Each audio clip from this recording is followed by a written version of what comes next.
So as I said, this episode is with Martin Polanco, who's a doctor, educated in Mexico, who is the medical director of a clinic called Crossroads Treatment Center in Tijuana. And what they do is use Ibogaine, which is a drug that's derived from the iboga plant, which is native to Africa. It's an extremely strong hallucinogen and has an amazing capacity to help people deal with addiction, to break in addictive behavior patterns. So Martin Polanco is the director, and Maria Teresa Chavez is one of the counselors there who helps with the aftercare, as you'll hear. She's a bit of midwife. People are being reborn from these experiences, and she's a very warm and sort of welcoming person, and I'm sure that she has been a wonderful presence for people as they're going through these experiences. You can read more about the center if you go to Crossroads Ibogaine, that's IBOGAINE.com. Crossroads Ibogaine.com. It might be Ibogaine. I don't know. Ibogaine. I tend to pronounce things the way I heard them the first time, and I think the first time I heard of this substance, I was in Spain, so it was Ibogaine. So there you go. I call that Swedish furniture store IKEA. I know everyone here says IKEA, and I get it all backwards. Anyway, I hope you enjoy this conversation. We had it just recently, just a couple days ago, here in Topanga. They're staying right across the canyon from me in this amazing place. There's a park right outside their front door. It's lovely. And we had a really nice time chatting, and I'm going to be driving down to Tijuana in a few days to tour the center myself. So that'll be interesting. Maybe I'll record another podcast down there. In any case, check it out. Hope you enjoy the podcast. And I'll catch you next week. I don't know where on this planet I will be, but I will drop in and say hello. I hope you'll join me. Thanks. Bye. All right. I am sitting in the kitchen of an amazing hacienda in Topanga Canyon. This place is incredible. I showed up a little early, couldn't find anybody, so I was wandering around the property. There's a yurt over there. Mm-hmm. There's like a stream that runs through, I guess, when it rains. You know, this is like hippie paradise back here. The kind of place you only find in Topanga, I think. Yeah, wonderful. So I'm with Maria and Martin, who work at a place called Crossroads in Mexico. Tell me, what is it that you do at Crossroads? So at Crossroads Treatment Center, we treat patients addicted to opiates with Ibogaine to help them detox and to move them into their long-term sobriety with minimal discomfort. And how long have you been doing this? I've been working with Ibogaine for 15 years. 15 years? Mm-hmm. Wow. And you're an MD, and you did your medical studies in Mexico. Correct. And what's the feeling in Mexico for using these sorts of, last night we were talking, I should step back a little bit and say how bizarre this is that we're sitting here talking, because as people listening to this podcast know, Casilda and I left Portland, drove to LA, and along the way, I decided I'm going to listen to some podcasts, because I don't have time to listen to podcasts, because when I'm working, I'm writing, so I can't listen to people talking. Mm-hmm. I don't have the sort of work that allows that. And people have been telling me for quite a while I should listen to Tim Ferriss's podcast. So I looked at his archives, and I found the two episodes that I was most interested in were Wim Hof, the Iceman, and I saw an episode talking about using hallucinogens for healing and therapeutic purposes, and that's something I've been interested in for a long time. So we listened to that, and very interesting conversation. And it turns out that was you that we were listening to 3 days ago in the car, Cassie and I, stopping every 15 minutes to talk about what you guys had said, and what do you think about this, and how can that work, and and then started again, and we're driving through Fresno, and then there we are sitting across the table at dinner last night. It was bizarre. Such a synchronous meeting. Synchronicity, baby. Yeah. Okay, so anyway, with that framing intact, the magical moment we're in here, Yeah, I was going to say, I was asking you about the cultural attitude toward these things in Mexico. A friend of mine, Stanley, knew Maria Sabina down in the Oaxaca area. So there's a tradition of this in Mexican culture, although it was very oppressed by the Catholicism. Absolutely. Yeah. So how it, like in medical school, is this something that's respected and understood, or is it just under the radar? It's under the radar. I mean, it is known, but doctors are conservative by nature, so this isn't something which normal psychiatrists or doctors would use or even understand. Yeah. In wider popular culture, I think in certain circles it is something which is well known and accepted and even encouraged. But as it is in the U.S., there's certain circles where. And what's the legal situation? So the medicines that we work with are legal, which means that they are not classified, so they don't fall under the scheduling. Right. And then there's other classifications for peyote and for mushrooms, which are illegal in most contexts, but not in an indigenous context. Ah, okay. Right. The Huichole, is that how you pronounce it? Huichol Indians, Right. And also the Mazatec and other peoples further south, they're allowed to use mushrooms. Mushrooms, right. Yeah, there's a long history of alternative medical practices that move into this sort of area, setting up shop in Mexico. Correct. Leary. Especially on the border, there's a lot of alternative treatments for different conditions. Some of them are effective, and others not so much. Well, last night we were talking about helminth therapy. Was that with you guys? No, maybe I was talking with someone else. I interviewed a guy recently, Mark Davis, who's an expert in fecal transplant, and he put me in touch with the company in Tijuana who do therapy with worms for people who have muscular dystrophy, Crohn's disease. Lots of diseases seem to be an autoimmune response triggered by the absence of parasites. Yeah, that's fascinating. I've been really interested in that area. Yeah. Because a lot of the mental health issues that we see are also related to the gut. And it's an imbalance that we have there. And by restoring the microbiome and by introducing these things that we evolved with, you can deal with a lot of immune disorders. And by dealing with immune disorders, you deal with inflammation, which helps you with depression. So there's always like linkages. Right. Everything's connected. Correct. It's very interesting as a doctor. I live with Casilda, who is a psychiatrist. You probably experienced this as well. The medical training is all about separating and making, identifying discrete factors and discrete effects of this particular molecule and that. But the truth is that everything's interconnected and everything's a complex three-dimensional web.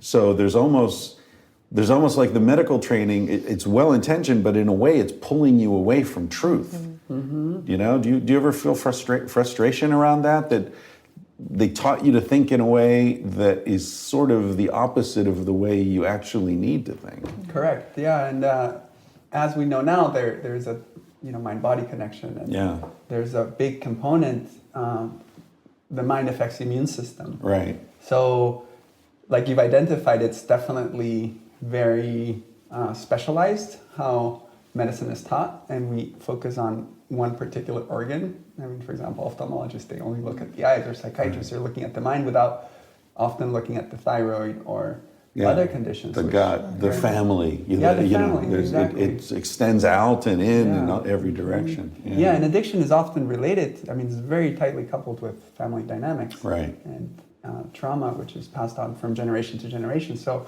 when patients come into a psychiatrist in the U.S., they're not asked about their family history. Yeah. The doctors view the drug as a problem without looking at the underlying conditions, like what is driving the addiction. Yeah, exactly. So Maria, what do you do down there at Crossroads? Where's it located, by the way? Well, we have two different locations. We've got the clinic, which is in Tijuana, and then we've got a beach house that's in between Rosarito and Ensenada, where we do all the integration, and we also use the 5-MeO DMT down there, which is a medicine that we use after the Ibogaine to help them with the whole integration. It kind of really, it pulls the whole experience together for them. Is 5-EM, what is it, 5-MeO DMT. Is that the same as the DMT that I'm familiar with? No, most people are familiar with NN-DMT, which is a different molecular structure. They're definitely cousins. They're very related, but it's a very different experience. NN-DMT is a very kind of geometric. There's lots of lights and colors and carnival ride kind of experience. That's the kind of DMT that's in ayahuasca. Right. And this is what we call the God molecule. So I describe it usually very simply because you can't really ever prepare somebody or describe this to them, but I call it a catapult into God consciousness, which just basically takes you outside of your ego, outside of how you have been trained to see the world through the eyes of you as your personality, and returns you to the experience of being with all that is, kind of back to the oneness. Wow. It's really profound. Gotta get me some of that. Right? Yeah. Yeah, and it comes from a toad, from the Sonoran Desert. It's the Bufo albiros toad. The Bufotinin is that, all right. Yeah. So yeah, I run the therapeutic department down there, which, once again, these medicines are such amazing tools, but that's what they are, they're tools. They're kind of tools to up the same mountain, something that you could use deep meditation or other type of work to access. This just allows a really direct connection for people to start to work with their own consciousness. And How long does it last? The 5-MeO? Yeah. It's pretty quick. It's a very, like I said, it's a catapult. And I actually call the bed that we use a launching pad, because it's, by the time you've inhaled the medicine, it's really starting to take effect. It's usually about 15 to 20 minutes for the really intense part. Okay. But then, once again, we use it as a therapeutic tool. So after they're kind of coming down, we do a lot. It's a very confessional moment.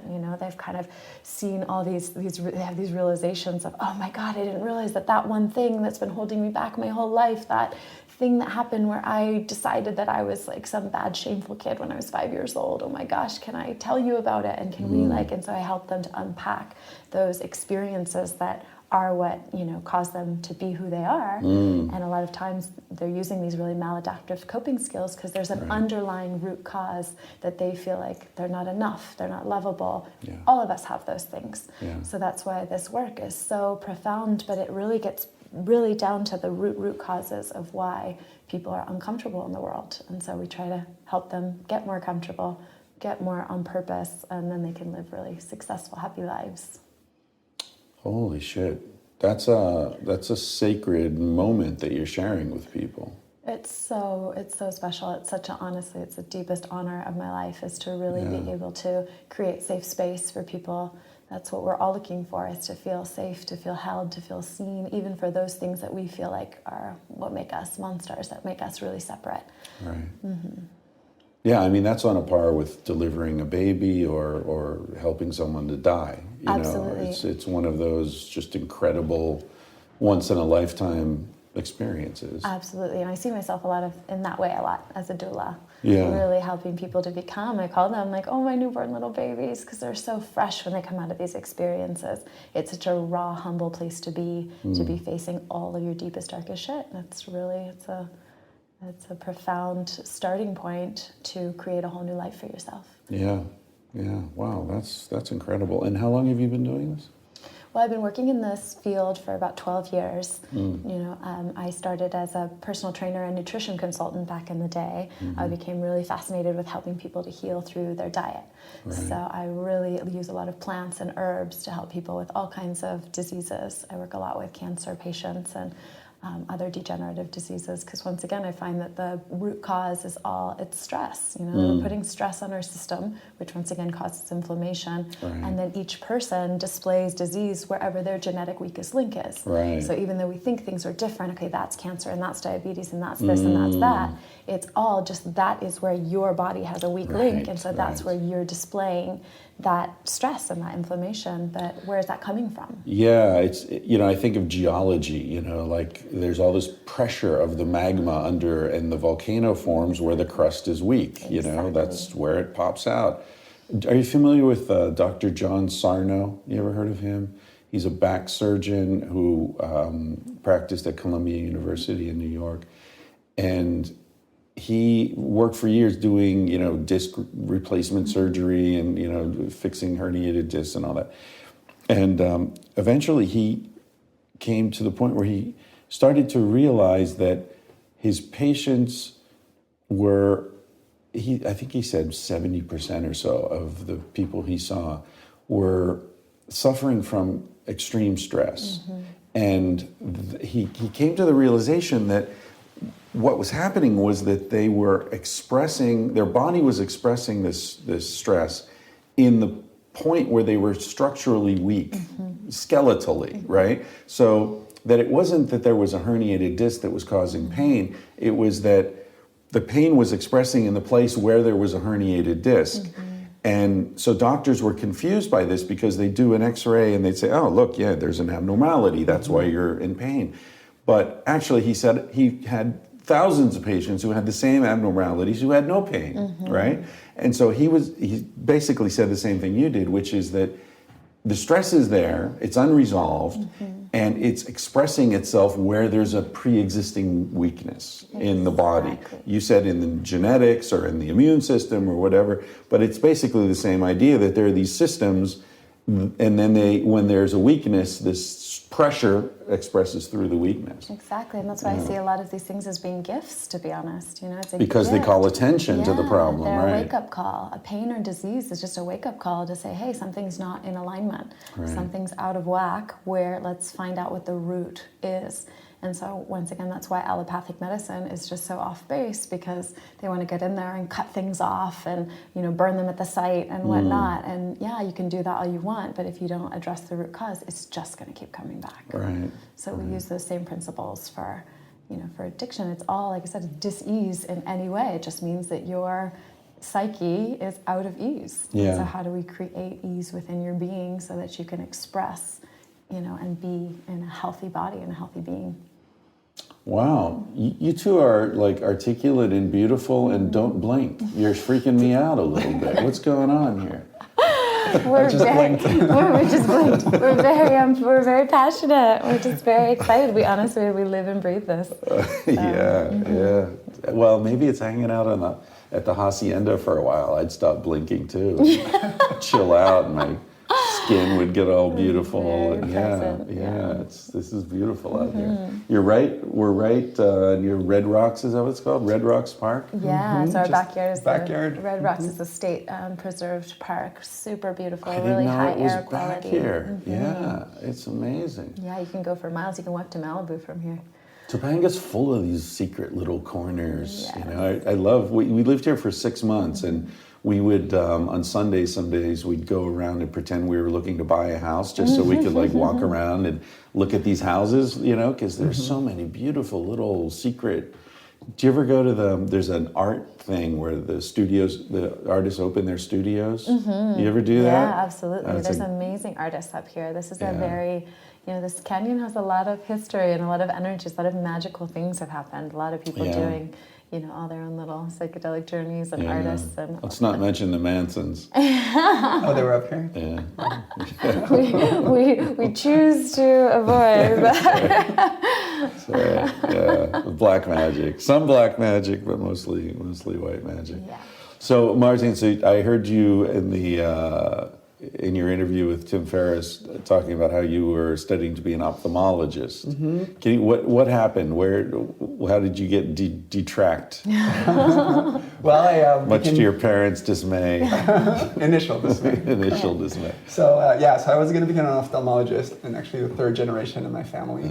And I had seen the powerful transformative effects of the medicine on a family member. Okay. Someone dealing with addiction? Correct. Yeah, she was dealing with a cocaine addiction, and she was in complete denial about the seriousness of the problem or it even being a problem.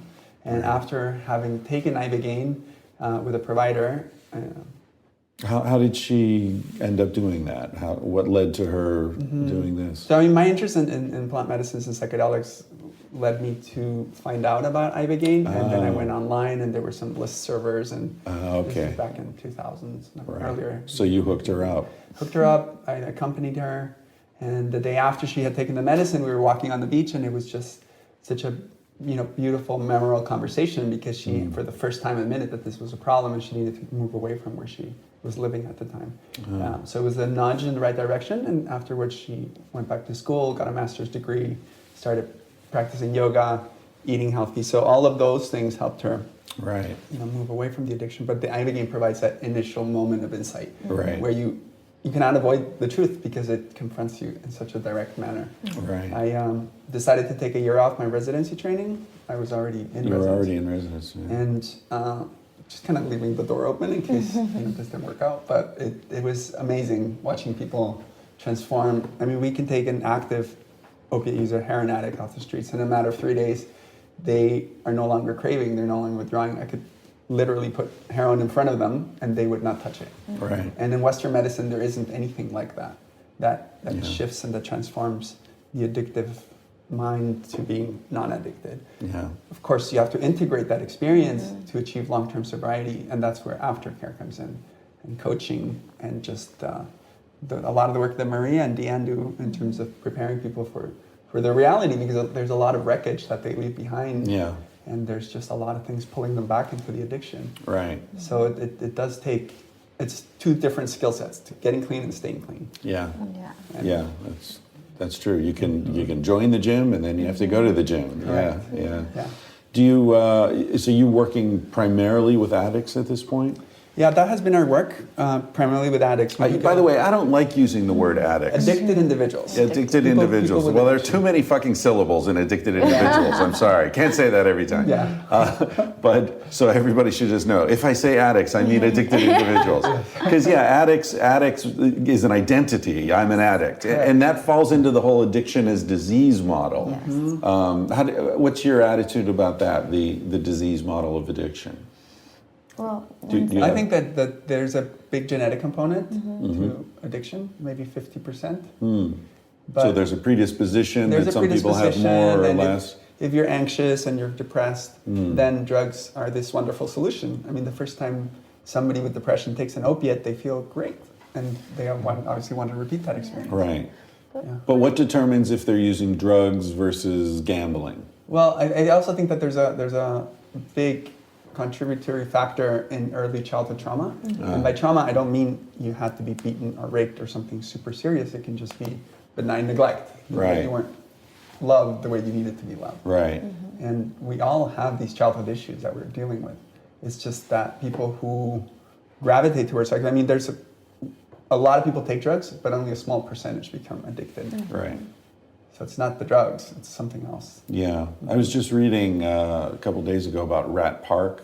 Yes. Bruce Alexander's research. Yeah. God, that's so, it's just mind-blowing, how it, so for people who aren't familiar with this and, don't have time to Google it, Bruce Alexander was teaching at Simon Fraser University in British Columbia, and he was looking at all these studies that seemed to show that certain substances were so addictive that rats would prefer the substance over food. Correct me if I'm wrong about any of this.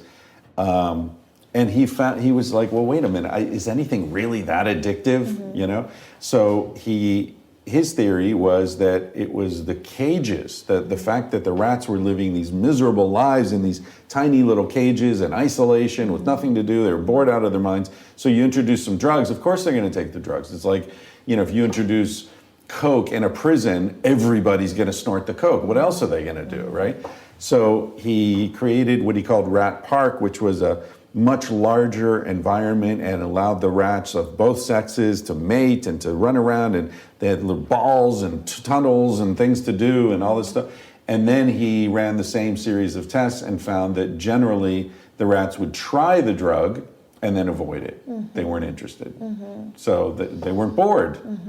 So that falls into my whole rant, which is that it's the modern world that makes us want to be addicted to whatever. And it's funny how, like, there are addictions that are identifiable, right? Gambling and heroin or whatever. But then, somebody who's just got, 500 pairs of shoes, we don't call that an addiction, but it's just as irrational and wasteful and strange. Absolutely. Yeah. Well, there's another theory about that around addiction where it's, they call it, it's a bonding. It's just, human beings are meant to bond, and if they're not bonding with other human beings, they're going to bond with something that makes them feel good. And so all these things is that the person is uncomfortable. They're uncomfortable in the world. They don't feel accepted. They don't feel like they belong. And so what are you going to do? It's very normal to do something that it creates your dopamine rush, and that makes you numb in some ways. You get into this, like, well, I'm going to avoid that I don't feel good by doing something over here that makes me feel better. Of course, that's momentary. Right. And so and that's the nature of addiction. You get a little taste, but you don't get enough to to feel good. Yeah. And that's a lot of why we support them in creating new addictions in some ways. You know, once again, we as human beings need to feel like we're excited about something, that we're on purpose about things. So if your new addiction is meditation and yoga, awesome, go to town. You know, like utilize those things that are empowering you. I work a lot, I don't really work in terms of what's right or wrong or what's good or bad. I work in terms of what's empowering versus what's disempowering. So if you're doing something that's disempowering you and keeping you away from the life you want to live, how do we switch that over to utilize tools that really empower you to show up in the fullness of who you are? Wow. Yeah, I agree.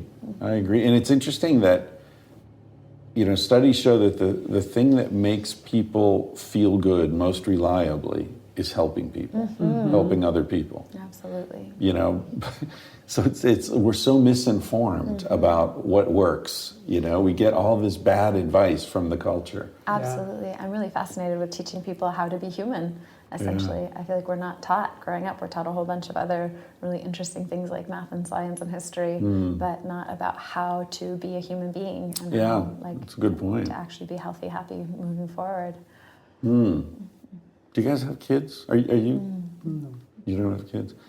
Because, I mean, that's, you talk about teaching someone how to be human, you know? Like, anyone who has kids suddenly has that responsibility, and most of us don't know it ourselves, you know? Absolutely, which is why I work so deeply in education. I actually have been working on a nonprofit for children for many years that teaches conscious education to children and to parents, because we just don't know what we don't know.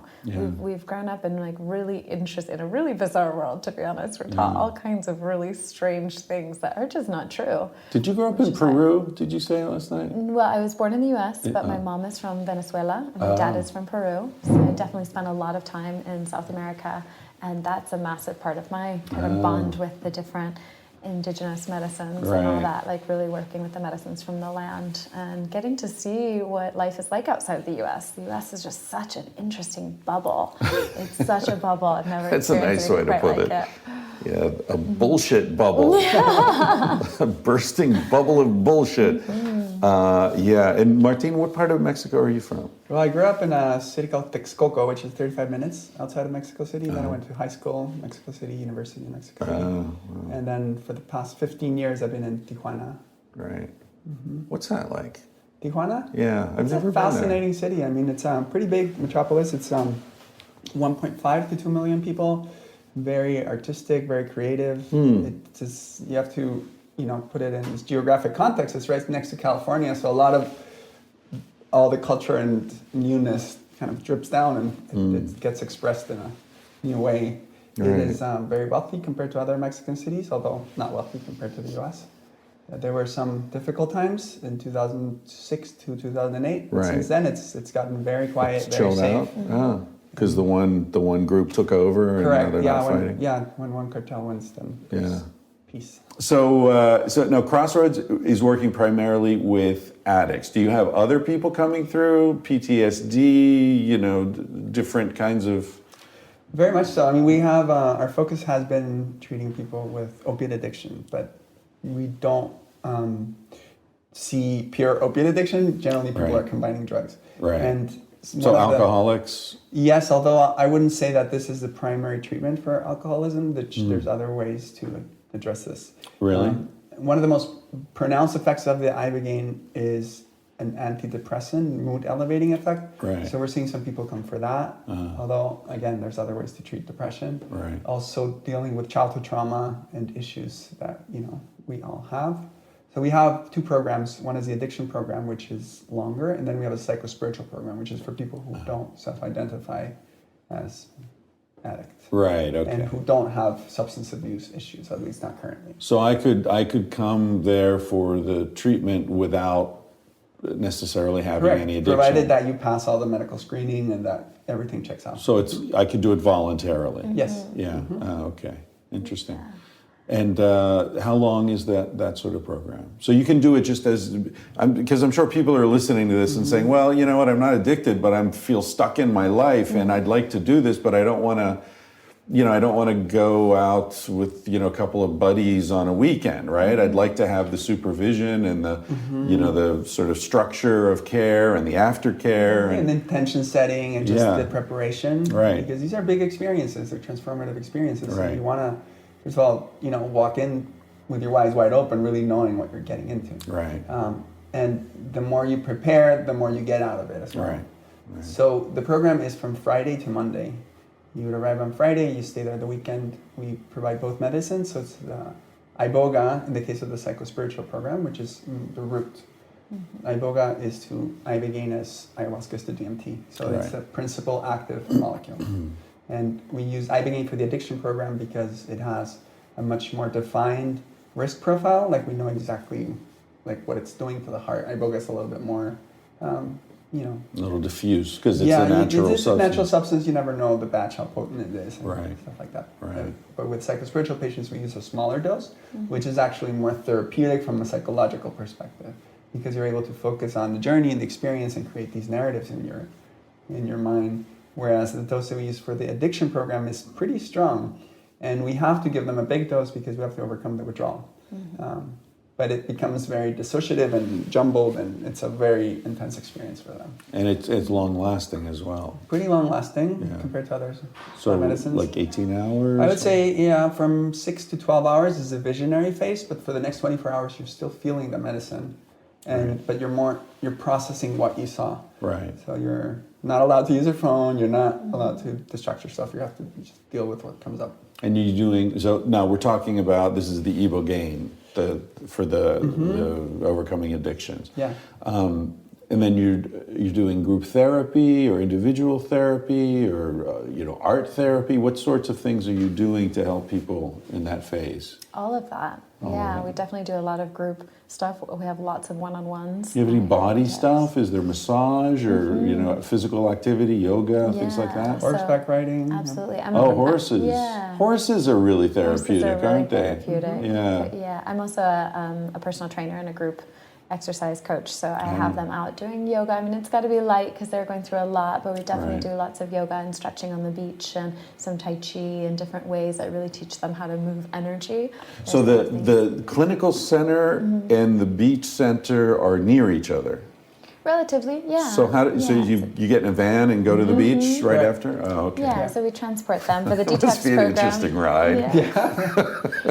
I'm just imagining like 5 or 6 people in the van just going, let's go to the beach. All opened up and just wow. Yeah, it's a really unique environment, to be honest. We get to do something that most other rehab centers are not doing, which is create a really family environment where it's a really warm, welcoming. They feel so taken care of. They've got all their meals prepared, and we've got reading by the fire and doing puzzles and art therapy and stuff.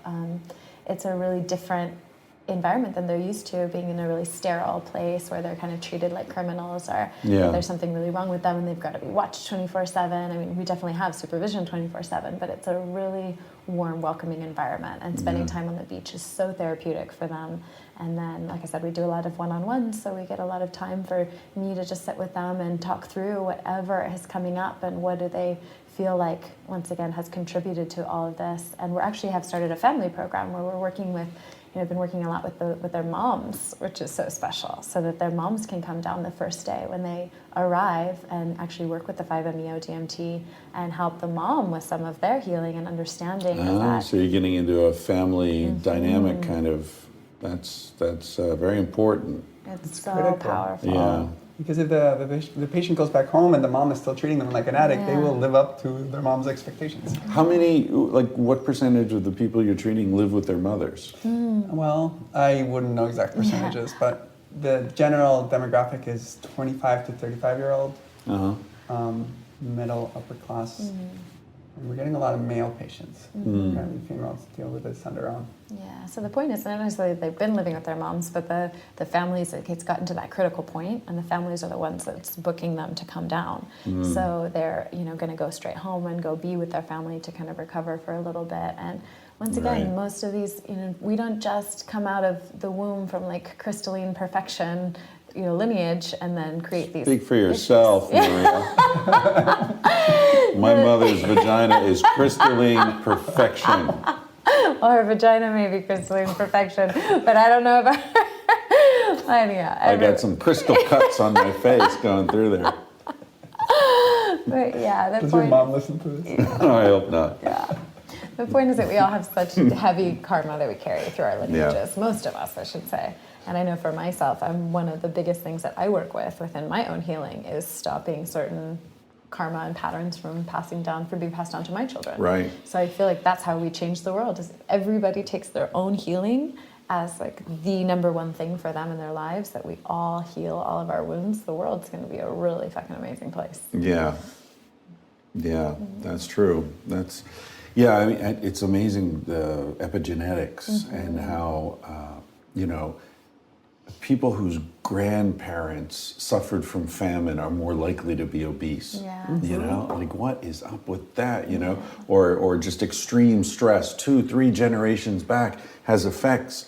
You don't even know those people. Correct. And yet what they went through affects you. It's crazy. Absolutely. Well, that's the understanding of consciousness, I feel, and how we all are so interconnected. Yeah. We do share a consciousness, and that's why a lot of times even parents, they say one thing to their kids, but if they're energetically holding a different belief system, the children still pick up on that. Of so, course, for they example, see through that yeah. shit. So, for example, me growing up, my mom always told me, "Oh, you've got such a beautiful body, and you're perfect," even though I was super chubby and whatnot. And she never made me feel like I was fat, but I'm watching her always on a diet, always on Jenny Craig and weighing herself. And of course, what I picked up is that, well, we as women have to really we've got to combat against this natural, we're fat kind of thing. Right. And so it just goes to show that you can say one thing to your child, but if you're holding, like I said, that energetic imprint of something different, that's what we learn. She's Venezuelan. You gotta give her a break.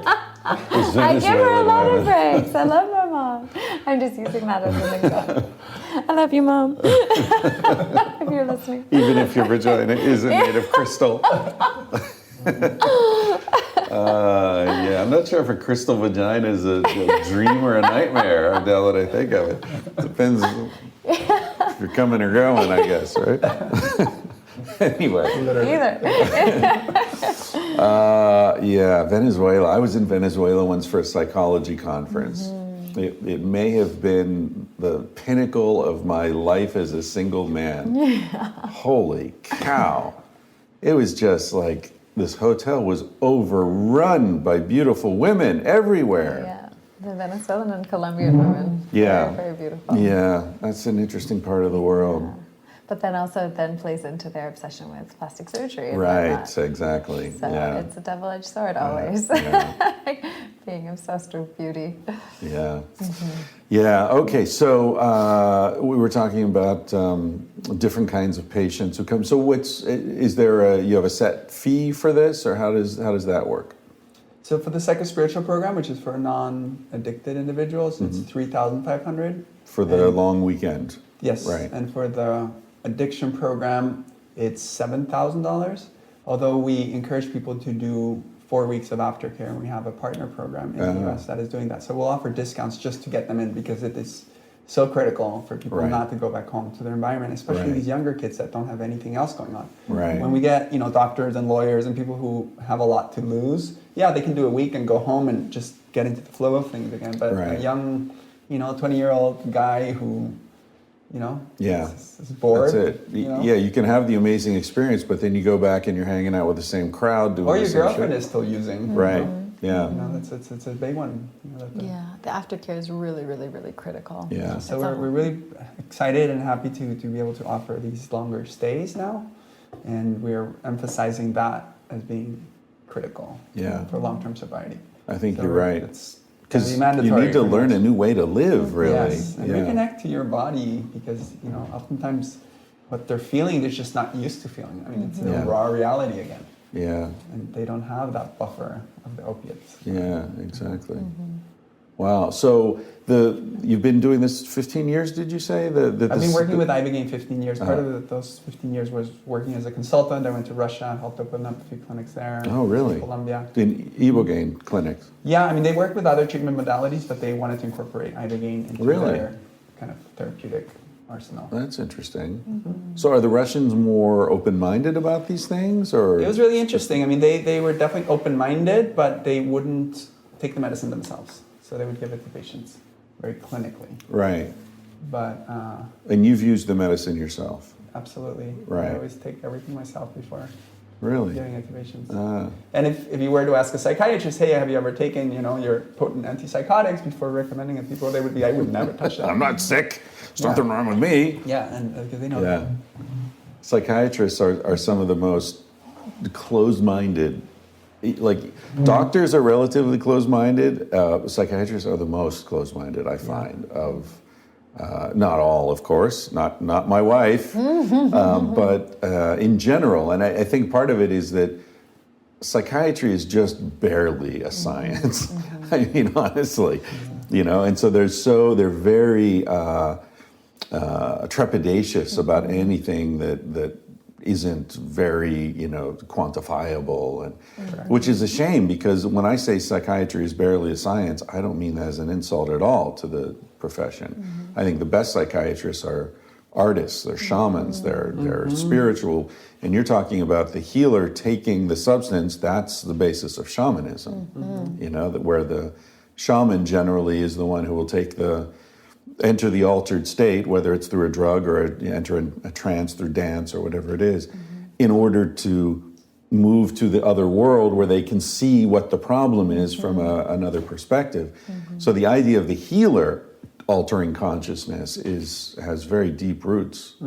Absolutely. And as I'm sure you know, when LSD was first invented, it was marketed to doctors as a way to see, get deeper insight into psychosis. Yeah, to mimic psychosis. Yeah, psychotomimetic, exactly. Yeah, I have a vial that a psychiatrist friend of mine gave me from Sandoz. That he used to get boxes of it. It's like historic. It is. I made a little pendant of it. I was wearing it as a necklace for a while. And then I thought, I travel to the U.S. quite often. I might not want to be wearing that around my neck. Although, come on, who's going to, TSA agent's going to crack it and send it to the lab? I don't think so. Yeah, it's probably still, I'm sure it's still good, right? LSD doesn't degrade. So if you ever see me in an airport, that's not LSD I'm wearing around my neck. A good disclaimer. I see Maria's taking notes over there. What do you got on? You have something you want to talk about? Oh, I was just talking about I wanted to talk about the veteran kind Oh, of good. program Okay, I didn't that know if that's what I was sort of edging toward, but I didn't know if that was something you're ready to talk about. Well, I don't know if he's ready to talk about it, but I want to. Oh, rock and roll. Well, yeah, the point is that right now we're really expanding into working with other markets and really helping, identifying certain groups that really need our support right now. Yeah. And one of the massive one is the veteran population in the U.S. We were talking at dinner last night about that whole support our troops kind of movement that everybody's saying, let's support our troops overseas, but what about when they get back? Yeah. And there's just there really is an epidemic right now of suicides and all kinds of people they're coming back and they just can't integrate back into real life. And so, think about Real life. There's a funny phrase. Right. Yeah. I mean, one of the problems a lot of them have is that normal life, another silly phrase, feels unreal after the heightened experience of being in a war zone. Yeah. Absolutely. And that by itself can cause PTSD. From going to being outside with a mission, with purpose, with your buddies, to being confined in a home with your wife and your kid. That itself is a stressful shift. Yeah, definitely. Yeah. In this book I just am sort of wrapping up now, there's a section where I talk about disasters, because the argument that I'm making is that the vision of human nature that we're given is false. It's like the neo-Hobbesian view that, we're nasty. Before the state was there to stop us from killing each other, life was solitary, poor, nasty, brutish, and short, right? This famous phrase. And so the premise is that we're these like chimps, to use our friend Mikio, is chimp consciousness.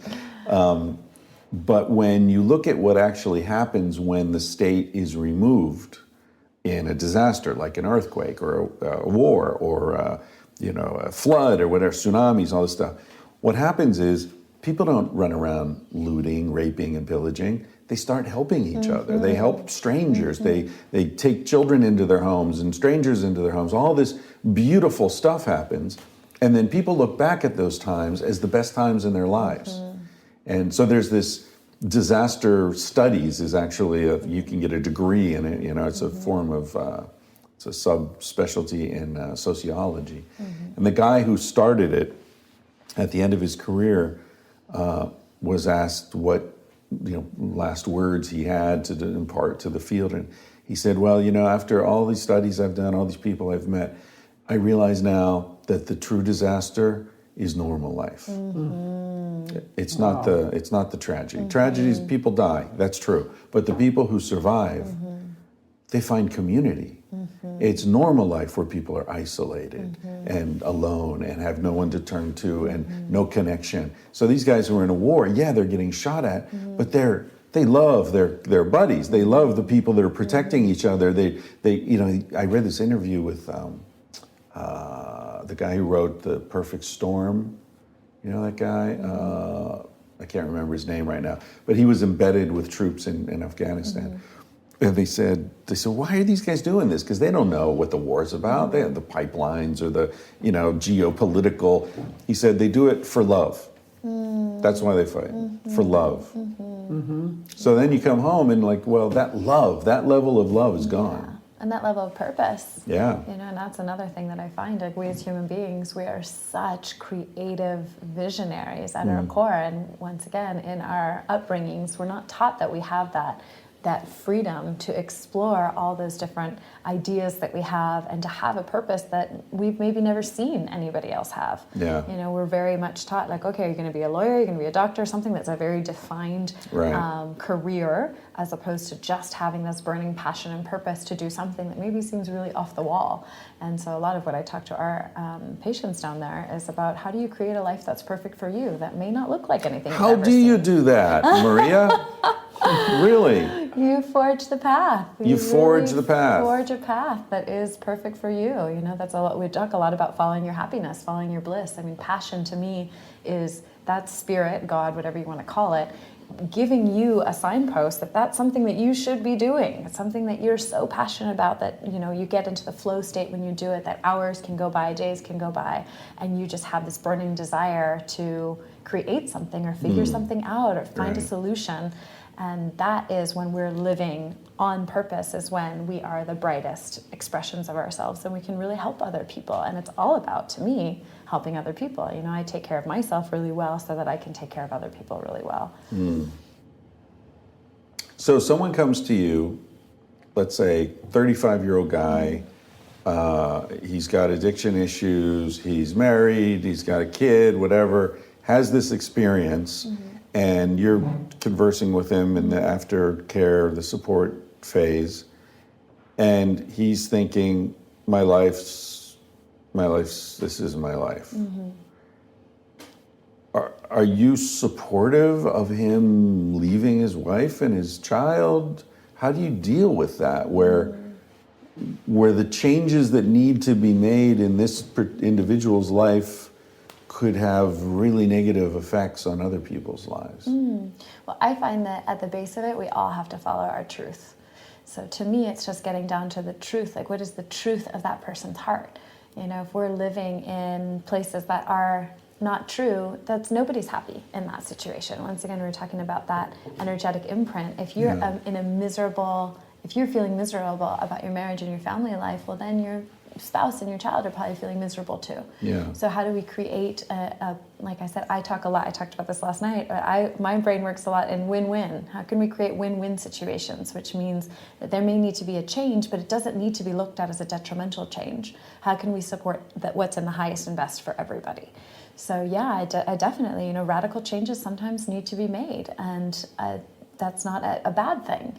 We all oftentimes look at life as though, okay, we need to settle on one thing, and that's the thing that we do for the rest of our lives, whether that be that marriage or that career or whatnot. And we just as human beings we're so dynamic, and sometimes something is for just a certain window of time. I definitely don't willy-nilly go say, yeah, go ahead and go home tomorrow and leave your wife. It's like, yeah, but let's talk about that. Like, I'm all about having those conversations. Right. What is it that's making you unhappy in your marriage? What is it that you have a belief system that says, well, this marriage is this thing that I don't have? What is it? A lot of times for men, they feel trapped. They don't feel like they can express themselves. Okay, is that a conversation that you could have with your wife around, these are some needs of mine that aren't being met? How can we create a dynamic relationship that works really well for both of us?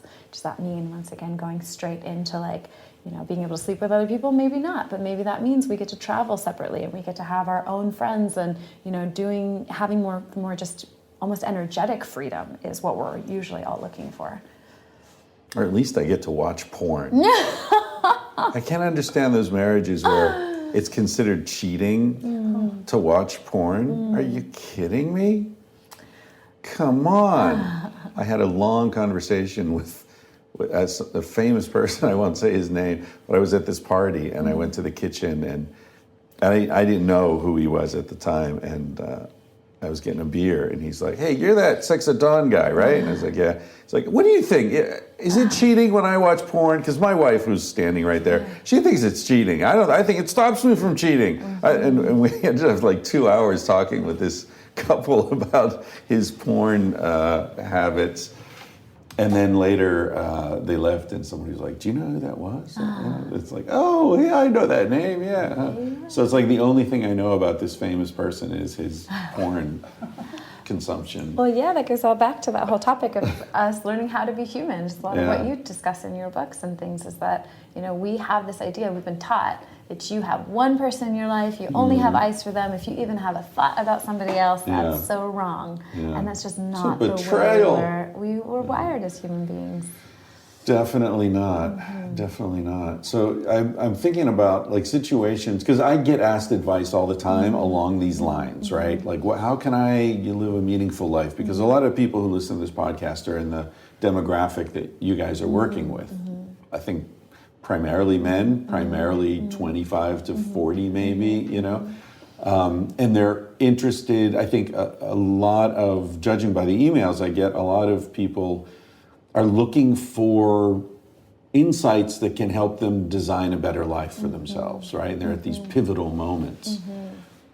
And I honestly, I have a hard time knowing what to say, because sometimes, when I was younger, I thought along the lines of like, I got to do what I got to do. It's like my self-actualization and all that.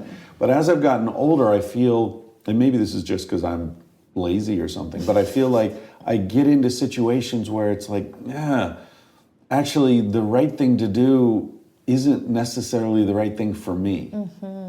Like you have an aging parent, let's say, who needs help. Like, I don't want to live here and come by every day and, deal with all this stuff. But we can't afford to hire people, and even if we did, they're strangers. So you get into these situations as you get older where the right thing to do isn't necessarily the right thing for you. I don't know. You know what I'm talking about? I hear you. I mean, I definitely, like I said, I think that's all reframes of how you look at something. If you're looking at it as though like, oh gosh, this is such a burden on me, then that's going to feel like a really heavy negative thing that you've got to do. Right. If you reframe it to the fact that, really getting deep and clear with yourself that these people brought you into the world, that this is a finite amount of time, and what a gift that you can give them to support them in ending their lives in a really So you're saying I'm a selfish way. asshole, is what you're saying.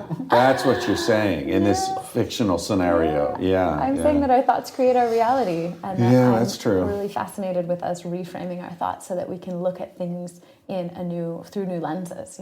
Of course, in Miracles really talks about a miracle is just a shift in perspective. That's so profound when you think of it that way, that the same situation, the situation doesn't change. Our perspective, the way we look at it, changes. You're blowing my mind, Maria. Jeez, and I haven't had breakfast yet. We got you a pastry. Yeah, but I can't eat it. I've got a mic on it. It's especially gluten-free. That'll definitely get picked up by the mic. Chewing on that chocolate muffin. Welcome to another edition of Eating with My Mouth Full. Talking with My Mouth Full, yeah. Yeah. All right. So you're expanding this to vets. That's fantastic. That's such an important. Yeah, as you said, I think it's like one vet an hour is committing suicide these days. Yeah. And they don't even count the overdoses. I mean, these are just suicides. Right. These straight up, where gunshots. it's very clear, there's Right. a letter and they Yeah. did something, but Yeah. a bunch of overdoses as well. So yeah, we're building a hospital for treating these veterans. Oh, really? So we want to be able to offer all this integrative care and a holistic model of looking at the whole person. Right. And, doing microbiome restoration, doing flotation, Right. doing... Oh, you're doing flotation. We want to be able to Oh. offer all of these different things, which we know that Nice. work, but at not being put under one roof. So we want to be able to have all of these services where they can get assessed, from an x-ray to the labs to even dental. I mean, dental is such a big one for addiction because going back to the inflammation, if you have an abscess or if you have cavities, then your body's going to be inflamed and you're going to be depressed. You go to a psychiatrist. Sure, you're he's in not pain. even going to ask you if your teeth are rotten. Right. He's going to just give you an antidepressant. Yeah. Not resolving your problem. So you're putting together a real sort of systemic approach, and you're building a facility where you can.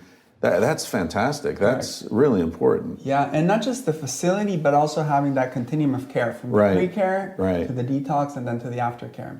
And I think for aftercare, not just giving people meaning and purpose, but also teaching them skills. Yeah. And having them work the land. I think one of the big problems with current rehab is that there's no physical activity where they actually work up a sweat. Right. And especially with farming, it's so therapeutic because you're watching something grow, you prepare food with people, you have that sense of community, which is lacking in the modern world. And that by itself can heal PTSD, having somebody working on a farm. Yeah. And we want to be able to offer that to veterans where they come in and then they can stay with us for 3 months, just learning permaculture. Do you do any sort of work study thing where, let's say somebody's a carpenter, that they can come and, get a discount on the price by building something, and do you do that sort of thing yet? We want to be able to offer that. Yeah, correct. yeah.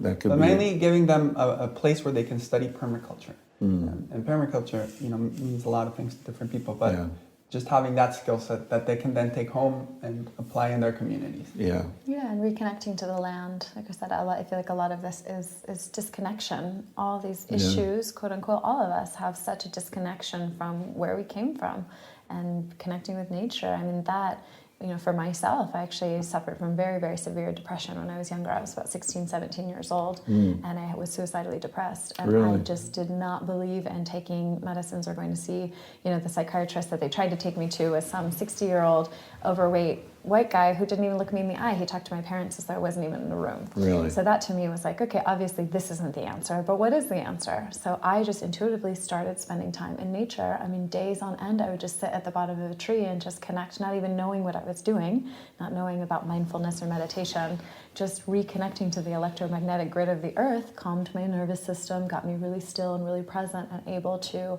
receive these kind of downloads that I realized, like I said about food, I had a very severe eating disorder, and one of the biggest downloads I got from spending time in nature was how healing nature is and how I could use plants. If I could reframe my relationship around food from being my enemy to being my medicine, that I would heal my entire being.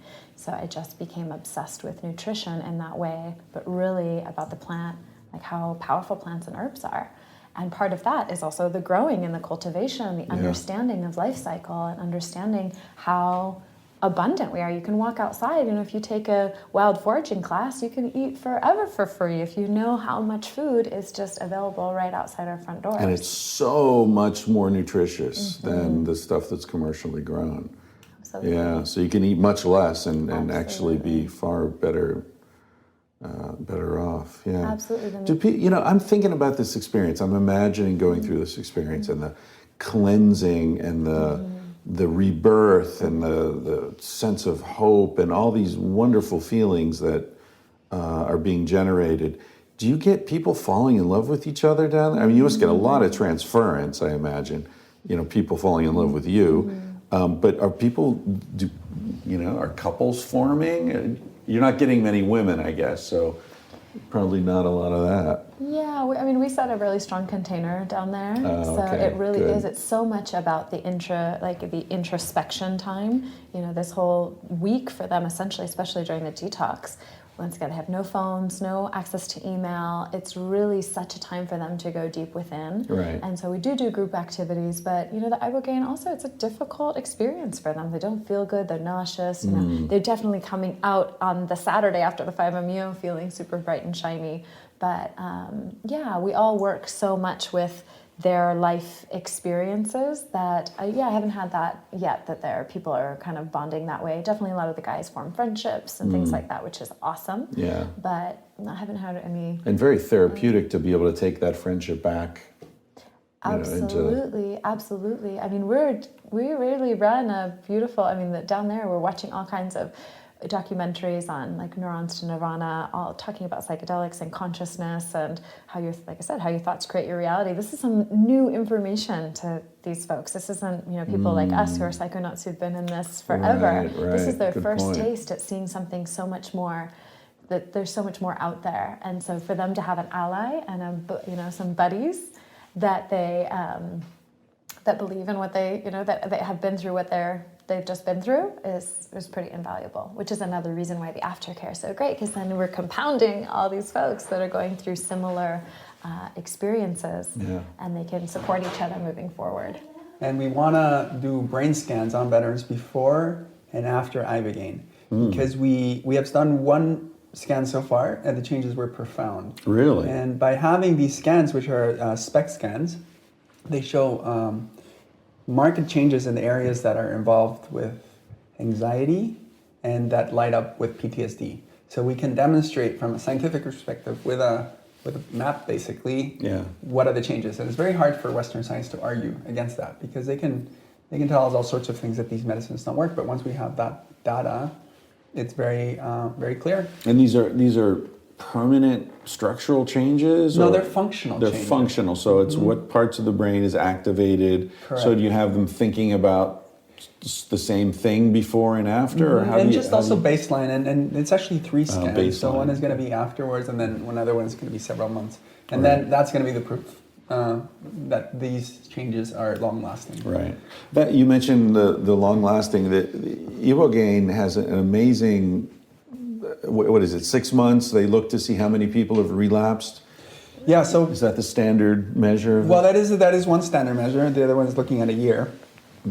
Ibogaine is metabolized into noribogaine by the liver, and that stays in the system for about 90 days. So a lot of the positive effects that we're seeing, the antidepressant effects and the treatment of the cravings, are occasioned by the noribogaine. Is it That fat one. soluble? It is fat soluble, correct. Interesting. So I wonder, they say that fat soluble, like THC, if you're gaining weight when you're using a lot of weed and then later you lose weight, you get high from You it. get high. There's a good reason to lose weight. You got your stash is like in your ass, right? Desert island, and you still like Exactly. access it, Exactly. Why is that starving guy so happy? So you're doing a crowdfunding thing. Is it a Kickstarter thing or where? It's on Indigo. Well, it's on the platform called Wallacea, which is a crowdfunding platform specifically for science project. We're going to have another one on Indiegogo, but that's unrelated to this particular one. That's more for permaculture. And so the funds you're raising are to finance the brain scans mainly. Right. Okay. For vets who are coming. For vets who have post-traumatic stress disorder with co-occurring opiate addiction. Right. Okay. Cool. And there are links to this at your site, I'm sure. Correct. And we'll include some links. We'll send you some links so you can put them on. Okay, they'll be on my site at chrisryanphd.com. And your program is what, Crossroads? Treatment Center. CrossroadsTreatmentCenter.com. Well, the website is crossroadsibogaine.com. CrossroadsIbogaine.com. Okay, and it's Crossroads Treatment Center. So if you know someone who would benefit from this, get in touch with Martin and Maria and the other people down at Crossroads. And I actually, again, I don't want to name names, but the first time I heard of you guys was a good friend of mine whose brother was addicted to heroin. And he told me about this place in Mexico where he sent his brother, and it was amazing. And they hung out on the beach, and his brother came back, and his life was completely different. And that was probably 4 years ago, something like that. And he's great. Everything's changed. That's beautiful. So I'm sure you have a lot of stories like that, but it's interesting. I heard one of those stories before I knew who you guys were. So congratulations. Thank you.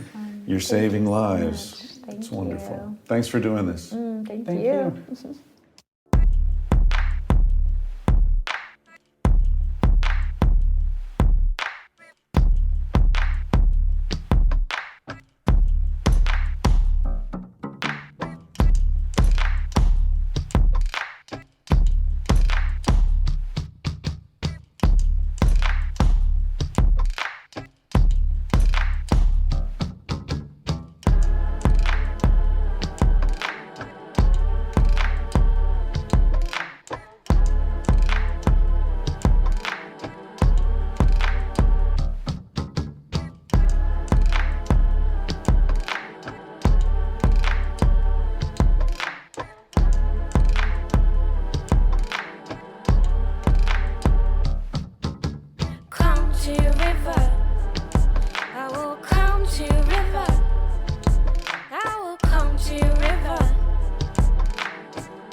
Wash my soul. I will come to your river.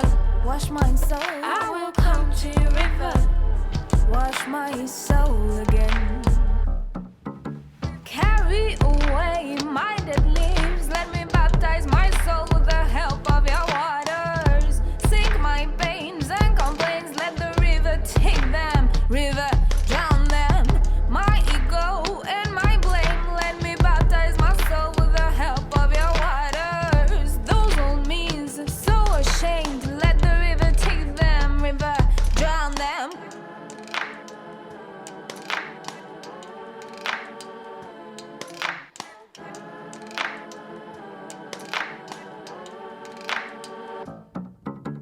Come to your river. I will come to your river. I will come to your river. Come to your river. Wash my soul. I will come to your river. Wash my soul. I will come to your river. Wash my soul again. Carry away my old leaves. Let me baptize my soul with the help of your waters. Sink my pains and complaints. Let the river take them. River, drown them. My ego and my blame. Let me baptize my soul with the help of your waters. Those old me's so ashamed. Let the river take them. River, drown them.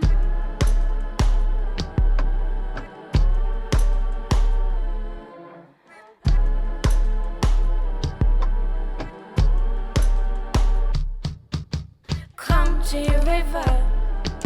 I will come to your river. I will come to your river.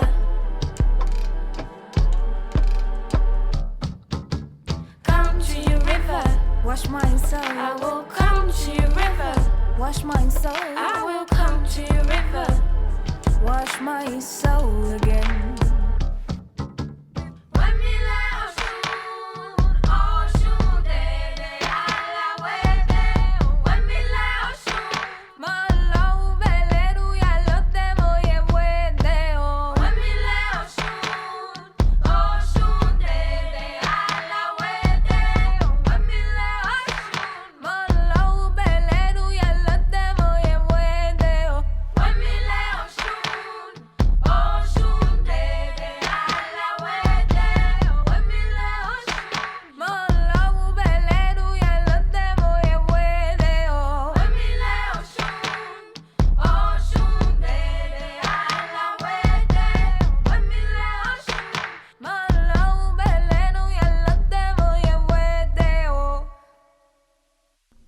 I hope you enjoyed that conversation and appreciate your support for the podcast, especially those of you who do it through fundwhatyoulove.com, where you can set it up to take $1, $5, $10, whatever you can afford, whatever you feel motivated to throw at the podcast every month. You don't have to think about it. It's an ongoing thing. You can cancel at any time, of course. That's fundwhatyouLove.com. That's run by Danny Osman, who also does the sound engineering for the show. You can find him at emeraldcitypro.com if you have any sound engineering needs. He's great. I vouch for him, of course. He's been doing the sound engineering for this podcast for over a year now, completely voluntarily. He's a cool guy. So if you have any business you want to throw his way, please do. Thanks to Basin and Range for the opening music. You can find them at basinandrangeband.com. There's a Reddit Tangentially Speaking discussion group if you want to talk about episodes, throw a question at me, get a conversation started at Reddit. Just do a search for Tangentially Speaking, all one word. And of course, thanks to Bennett at Shore Design T-Shirts, another guy who's been supporting this podcast from the very beginning. When I had about 15 listeners, he was there. He's still there. And I love him. Never met the guy, but I love him. And I sure as hell love his shirts. So you can get his shirts at shoredesigntshirts.com. And of course, all the shirts that are at chrisryanphd.com are made by Shore Design T-Shirts in Thailand and packaged and shipped to you by my mom, Julie. Say hi to Julie if you order anything. She loves it when that happens. And of course, last but not least, thanks to Carsey Blanton for the song you're about to hear, Smoke Alarm, which reminds you to carpe fucking diem because you're going to die one day. He said, baby, what's a big deal? Feel what you want to feel. Say what you want to say. You're gonna die one day. For example, I could kiss you just because I want to. What's the difference if you turn away? I'm gonna die one day. Why do you waste your time thinking about your reputation? Trying to meet an expectation, wondering what they're gonna say. When everyone you've ever known is headed for a headstone, I don't wanna give the end away, but we're gonna die one day. Your body is an animal, doesn't ask for much. A little music and a soft touch. Why don't you let it out to play? Your heart is in a birdcage, singing in your chest.